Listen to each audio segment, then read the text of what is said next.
১-০ ব্যবধানে পিছিয়ে আজ বিকাল ৪টায় শারজাহে নামছে বাংলাদেশ দল। জিতলে সিরিজের ১-১ সমতা ফিরে আসবে। তারপর শেষ খেলায় জিতলে সিরিজ হয়ে যাবে বাংলাদেশের। তবে এখনই সিরিজ বিজয়ের চিন্তা মাথায় আনতে নারাজ টাইগার ভাইস ক্যাপ্টেন মেহেদী হাসান মিরাজ। ম্যাচের আগে সংবাদ সম্মেলনে তার কথা শুনে এমনটাই মনে হলো।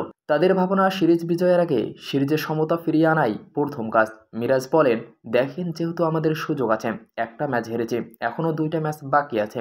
আমরা ২টা ম্যাচ চিন্তা না করে পরের ম্যাচটা আমাদের জন্য অনেক গুরুত্বপূর্ণ।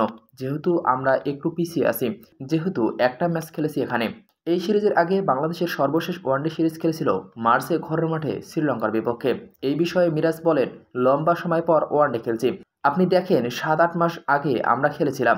সবার ভেতর ওই জিনিসটাও একটু কাজ করছিল যে অনেকদিন পর আমরা ওয়ানডে খেলছি, পরিস্থিতিটা ওভাবেই নিচ্ছি। আশা করি, যেহেতু অনেকদিন পর খেলেছি, এই মাঠের একটা ধারণা হয়েছে, ভালো মোমেন্টাম কীভাবে নিতে হবে সেটার জন্য আমরা অনুশীলন করছি।